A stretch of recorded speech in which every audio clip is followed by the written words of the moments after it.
Una pregunta quiero hacerle. ¿Usted tiene algún agujero en la media? Fíjese, es muy posible que su respuesta sea no. Sin embargo, yo podría decirle, y preste atención, y si no tiene un agujero, ¿por dónde metió el pie? Si bien parece una respuesta convincente, estoy seguro que a usted hay algo que le hace ruido. Y está bien que le pase esto. Es que usted advierte que no es lo mismo un agujero que otro. Y tiene razón. Son dos categorías distintas de agujero, a pesar de que uno nunca piensa en eso. ¿Escuchó usted hablar, por ejemplo, de topología? ¿Qué es la topología? ¿A qué se dedica? Bromas aparte, como la de la media y el agujero, la topología es la rama de la matemática que se dedica a estudiar los objetos como si fueran hechos de plastilina. Sí, de plastilina. Por ejemplo, una tapa de empanada es lo mismo que un vaso, porque uno la puede empujar y fabrica un vaso. Una taza con un asa es lo mismo que una cámara de una bicicleta, de una rueda de una bicicleta o de un auto. Las cosas se pueden estirar, arrugar, deformar en forma continua, en cualquier dirección, pero con un par de condiciones. No se puede ni cortar ni romper, solo deformar. El programa de hoy está dedicado entonces a correr el velo sobre una rama muy importante de la matemática que tiene en general muy poca prensa: la topología.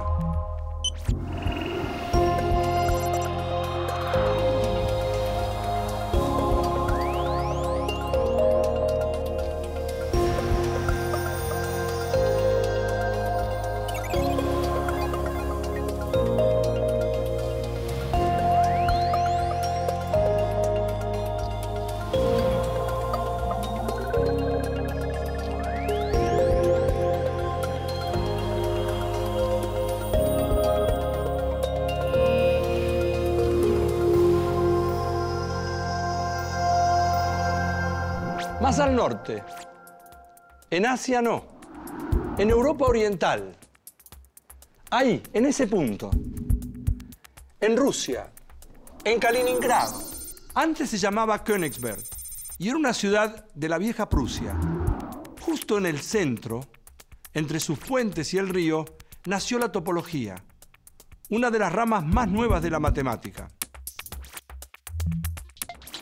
Informalmente se lo suele llamar geometría del caucho, porque uno dice, bueno, a ver, ¿cuándo dos cosas son topológicamente equivalentes? Y a grandes rasgos, cuando puedo transformar una, deformarla y mediante esa deformación obtener la otra. A diferencia de la geometría, en donde, bueno, la equivalencia es bastante restrictiva, o sea, yo digo que dos triángulos son equivalentes cuando, desplazándolo, eventualmente rotándolo, yo puedo superponer, poner uno sobre el otro, ¿no? Pero en la topología tengo como más permiso. Al triángulo ese puedo, si tengo ganas, deformarlo un cachito, y en realidad, perfectamente, digo, deformando un triángulo yo puedo obtener una circunferencia, y esos dos objetos topológicamente son equivalentes. La idea que subyace dentro de la topología es la noción de continuidad. En el siglo XVIII circulaba en Prusia un problema que parecía sencillo. Eso, parecía.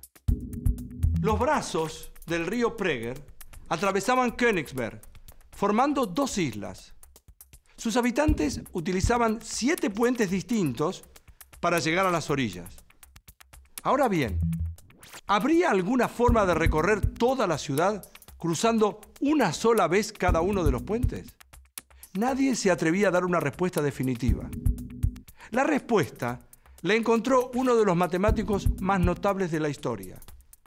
En el año 1736, el suizo Leonhard Euler encontró una demostración preciosa para el problema conocido hoy como el problema de los 7 puentes de Königsberg. Y desde allí quedaron sentadas las bases para lo que hoy se llama topología y también la teoría de grafos. ¿Qué fue lo que hizo Euler? ¿Cómo encontró la respuesta? ¿Cómo descubrió que no se podría? El científico suizo se dio cuenta que debía analizar las conexiones entre los puentes y las distintas partes de la ciudad. Euler advirtió que las distancias involucradas eran irrelevantes. En algún sentido es como una geometría no métrica. Una geometría en donde uno no mide distancias, sino que lo que hace es estudiar como aspectos cualitativos de los objetos. En la teoría de grafos, uno lo que tiene, por ejemplo, son vértices y aristas. O sea, uno dice, bueno, tengo puntitos y líneas que conectan esos puntitos y estudio propiedades a partir de ese esquema. Y no me importa cuán lejos están los puntitos, ni si las líneas son largas o cortas, sino que me importa algo puramente cualitativo. Euler estudió un mapa de Königsberg y lo transformó en líneas y puntos. Los 4 sectores de tierra que trazaba el río Prager se transformaron en los puntos A, B, C y D. Los 7 puentes, en tanto, se convirtieron en segmentos. Y así apareció lo que se llama un grafo. Para un topólogo, este dibujo, es equivalente a la realidad de Königsberg. Euler no tenía dudas. Si existía una manera de atravesar los 7 puentes sin repetir y sin saltearse ninguno, también tenía que haber una pluma que debía recorrer cada punto y cada línea, estoy hablando del grafo, sin despegarse de la hoja, sin levantarse del papel. Tenía que comprobarlo. La respuesta estaba cerca. ¿Y cuál fue la clave? La clave estaba en el número de entradas y salidas de cada punto. Para evitar caminar sobre los mismos pasos, era imprescindible contar en cada lugar con un puente de ingreso y otro de retirada. O sea, cada ciudad debería tener un número par de puentes, misma cantidad de entrada como de salida, salvo las ciudades en donde se originaba y también terminaba. En esos 2 lugares, el número de puentes tenía que ser impar. Euler advirtió que de otra manera a los prusianos les sería muy difícil dejar las islas por un camino distinto al que habían llegado. La única opción hubiera sido nadando. ¿Cómo graficar entonces la respuesta? Su grafo lo demuestra. Lo demuestra con claridad. Cada punto A, B, C y D tiene un número impar de conexiones. Los hombres y mujeres del año 1700 podían dejar de buscar el paseo perfecto. No lo iban a encontrar en Königsberg. Al día de hoy, después de guerras y modernizaciones, los 7 puentes de Königsberg se convirtieron en los 5 pasos de Kaliningrado. Queda el grafo o el mapa, que no es lo mismo, pero es equivalente. Ahora volvamos al siglo XXI. ¿Qué tienen en común los puentes de Königsberg y la red subterránea de cualquier ciudad? Pongamos Buenos Aires. Nada, muy poco. Son territorios diferentes. Incluso uno pertenece al pasado y otro es actual. Pero ambos se pueden plegar y acomodar en los límites de una hoja. Este papel, mírenlo, encierra toda la red de subterráneos de la ciudad de Buenos Aires. Con una sola mirada se puede entender la ubicación de las estaciones y las líneas que funcionan debajo de las calles porteñas. Buscar una correspondencia de dimensiones y formas es inútil y además es irrelevante, pero comparten otro tipo de información. La red de subterráneos de Buenos Aires y su mapa son topológicamente equivalentes. En la geometría clásica, las distancias importan. En los espacios que considera la topología, las medidas no tienen relevancia. Lo que importa ocurre en otros lugares. Desde la óptica de la topología, si uno empieza con un objeto y lo empieza a aplastar y a estirar en forma conveniente y puede llegar a otro, ambos se consideran equivalentes. Por ejemplo, una pelota de fútbol y otra de rugby son equivalentes. Y las dos son equivalentes a una de golf o una de tenis. Y también a toda la Tierra o a la Luna. El obelisco y un lápiz son equivalentes también. Y acá es donde surge la pregunta que me imagino que usted tiene en la cabeza. ¿Está todo permitido? No, todo no se puede. Por ejemplo, no se puede convertir una pelota en un anillo. ¿Por qué? Porque una pelota, como dije al principio, no tiene agujeros. Y un anillo sí. Un vaso y una pelota son equivalentes, porque uno puede deformar la pelota hasta convertirla en un vaso. Saca el aire, uno la achata y forma un vaso. De la misma forma, un anillo y la cámara de una rueda son indistinguibles, son equivalentes entre sí. Un topólogo, entonces, busca clasificar los objetos que son equivalentes. Las esferas, sin importar sus tamaños, son todas equivalentes. Los anillos también. Más aún, a los anillos se los considera como esferas, pero con una sola manija. Como si fuera una taza de té con una manija. Y una taza que tiene dos manijas ya no pertenece a esa misma categoría. Sería una esfera con dos asas. Estrujar, estirar, deformar, eso se puede. Lo que no se puede es cortar. ¿Alcanzarán estas posibilidades que brinda la topología para comprar un pantalón rojo y convertirlo en verde? ¿O es pedir magia en vez de hacer matemática? Por supuesto, la respuesta es casi obvia. Si la prenda es reversible, o sea, si se puede usar de los dos lados, listo. Basta con que sea rojo de un lado y verde del otro. Pero la pregunta es, ¿y si debe cambiarlo de lado sin levantar las piernas del lugar? La tarea se vuelve un poco más difícil, ¿no le parece? Además, como les decía recién, no se puede ni cortar ni romper. Ahora las piernas se convirtieron en un arco clavado al piso. Cambiar el pantalón parece una misión imposible. No se lo puede revertir sin levantar las piernas o por lo menos una. ¿O no?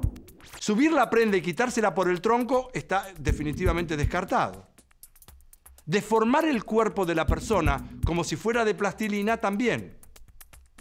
Pero el pantalón es también un tubo flexible con un agujero en uno de los costados, justo en su parte superior. Entonces, ¿suena tan difícil que alguien introduzca el torso en ese tubo para estrujar el material y darlo vuelta como si fuera una media? La consigna deja de parecer un truco solo apto para contorsionistas. Y se puede quitar el cartel que advierte, chicos, no lo hagan en sus casas. El pantalón, como se vio, se transformó de rojo a verde, sin magia, solo con topología. Uy, está agujereado. ¿Cómo? ¿Dónde? En la cintura y en los pies. La topología es así. No se le pasa ningún hueco de la vista, pero tampoco intenta arreglarlos. ¿En qué otros terrenos les gusta meterse a los topólogos? Entre los nudos. Se enlazan en los objetos de decoración, en la biología, en los trucos de magia, en el arte de los marineros, en la física. Quiero hacerle ahora otra pregunta, como al principio del programa. Toma una bufanda, por ejemplo. ¿Se anima a realizar un nudo en la bufanda sin soltar las puntas en ningún momento? Si usted está apurado, yo le puedo decir que la resolución es muy simple. Inténtelo solo en algún momento o sola. Pero la idea es traspasar el nudo desde el cuerpo al objeto. ¿Cómo? Si alguien cruza los brazos y toma las puntas de la bufanda en cada mano, al estirarlos, el nudo se traslada automáticamente a la bufanda. Vea. ¿Será entonces que el nudo de la bufanda es equivalente al que forman los brazos al cruzarse? Un nudo es lo que uno conoce como nudo, es agarrar una soga, dar la vuelta, atarla de alguna manera. Y para un topólogo eso es un objeto de estudio. Uno tiene una soga que está anudada y que la puede deformar un poco, pero sin cortar. Eso es lo que estudia el topólogo, cómo un nudo se puede deformar en otro, o cuándo un nudo no se puede deformar en otro y son nudos distintos. Un nudo uno podría decir que es como una curva cerrada, como si fuera una circunferencia, pero metida en el espacio de cierta manera, y justamente de cierta manera que hace que esté anudado. A ver, la circunferencia así metida como colgando en el espacio sería lo que se llama el nudo trivial, pero esa misma circunferencia, si yo, agarro, la corto y le hago un nudito y después la vuelvo a atar, eso va a ser la misma circunferencia, pero sumergida, metida en el espacio de una manera distinta. Entonces, ¿qué estudia uno esencialmente en la teoría de nudos? Bueno, estudia cuándo dos nudos son equivalentes, o sea, cuándo vía deformación yo a partir de un nudo puedo obtener el otro. O sea, yo te doy todo un hilo todo retorcido y vos tenés que ver si con paciencia suficiente vos podés, sin romper nada, llevarlo a una circunferencia, por ejemplo. La variedad es inagotable. En el año 1944, el pintor estadounidense Clifford Ashley describió y dibujó en un libro 3.854 nudos distintos. Guardan diferentes complejidades. ¿Cuántos cruces se pueden lograr con una soga? ¿Se puede estudiar cómo desatarlos? ¿Hay técnicas para desanudarlos? Dos personas enganchadas por unas cuerdas intentan liberarse. ¿Será fácil? No es tan fácil. En la primera mitad del siglo XIX, la nueva rama de la matemática, que venía creciendo con alguna timidez, se ganó el privilegio de un nombre. El primero en utilizar el término topología fue el matemático alemán Johann Benedict Listing, quien además estudió las propiedades de una banda muy especial, atrapante, o al menos inspiradora. Estoy hablando de la cinta de Moebius. Un papel que se une en sus dos puntas forma una vincha, o un cinturón si ustedes prefieren. Dos caras, una de adentro y una de afuera. Es un juego de chicos, esto es obvio. Pero ¿qué pasa si uno tuerce uno de los extremos de la cinta antes de unirla y hace esto? Se crea un objeto diferente. Eso es la cinta o la banda de Moebius. Lleva el nombre del alemán, voy a tratar de pronunciarlo, August Fernand Moebius, que la estudió hace más de 150 años. Y si bien debe competir sus méritos con el compatriota Listing, él, Moebius, se quedó con la paternidad de la cinta. Ese cassette que había en los contestadores automáticos, esa cinta sin fin, por ejemplo, la cinta esa era una banda de Moebius. Entonces, claro, uno no tenía que volver atrás el cassette porque daba toda la vuelta y entonces uno volvía a escuchar la grabación de deje su mensaje y todo eso. Es imposible enderezarla. ¿Cuál es el adentro? ¿Cuál es el afuera? ¿Cuál es el arriba? ¿Cuál es el abajo? La respuesta es al menos un desafío a la intuición. La banda de Moebius tiene una sola cara. No existe el adentro y el afuera en esta cinta. No existe ni el arriba ni el abajo. Y la mejor manera de comprobarlo es tomar un lápiz o un marcador y trazar una línea en el borde. Hágalo. Sí, es fácil. Si usted realiza esta experiencia en una vincha común, la hoja le va a quedar marcada una parte en el exterior. Y nada va a estar tocado en la parte interna. Pero ¿qué pasa en el mundo de las cintas de Moebius? Uno no puede distinguir ni el afuera, ni el adentro, ni el arriba, ni el abajo. Resulta ser lo que en matemáticas se llama una superficie no orientable. En topología, como les decía a lo largo del programa reiteradamente, están prohibidas las tijeras. O mejor dicho, los cortes producen figuras topológicas diferentes. Una vincha que se divide a la mitad se convierte en dos vinchas. Esto es obvio. Se multiplica la diversión de los chicos. Pero, ¿qué sucede si se corta una banda de Moebius? El resultado es ciertamente inesperado. Hágalo. En lugar de separarse en dos, se convierte en una sola cinta. Perdió el misterio. Dejó de ser una banda de Moebius. Es más larga, pero es igual que tantas otras bandas que andan dando vuelta por ahí. Aunque guarda un detalle de distinción. Aparece doblada dos veces. Y si la vuelve a cortar nuevamente por la mitad, ¿qué pasa? La cinta se convierte en dos, una anidada en la otra.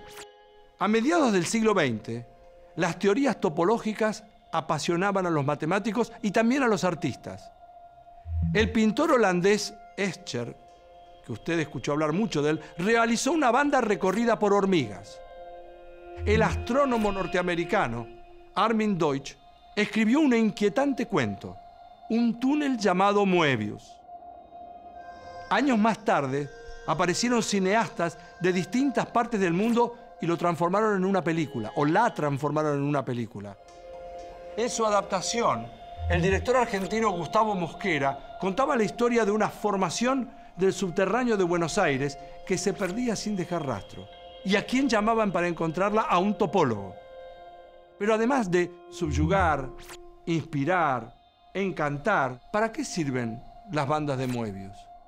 Mire, se utilizan en algunos aeropuertos para transportar los equipajes. Así el desgaste es parejo y regular de los dos lados. ¿De los dos lados, dije? ¿De qué dos lados? Es incorrecto. Hay un solo lado. Los ingenieros que la inventaron la transformaron en una superficie no orientable, de un solo lado. ¿Se acuerda de los Walkman? Hablar de Walkman hoy es hablar de una antigüedad. Pero todavía algunos guardan cajas de viejos cassettes, yo por ejemplo, y que seguramente tampoco escuchamos. Pero yo no los quiero tirar, porque no cabe la posibilidad. ¿Qué hago con ellos? Están llenos de polvo, pero la melancolía no me perdona, ni a mí ni a todos los que tenemos esos cassettes. Y algunas de esas cintas, como las que se ven acá, están pensadas a la manera de una banda de Moebius para aprovechar mejor su capacidad. También es la forma en la que se enrollan las bandas de las viejas máquinas de escribir. Qué viejo que parece todo esto, ¿no? Para la diseñadora Elizabeth Zimmerman, Moebius significó una fortuna. La mujer creó unas bufandas que siguen su forma. Un éxito de venta. La banda de Moebius es un camino de maravillas. Cuesta creerlo, pero se conoce solo desde hace 150 años. Cuando uno la mira, parece que estuviera mirando hasta el símbolo del infinito, ¿no? ¿O no? ¿Qué dirían los viejos griegos al observar sus figuras perfectas en manos de un topólogo? Ese señor que no entiende de diferencias entre tazas y roscas. Matemática en estado de transformación. Es, en algún sentido, una película diferente.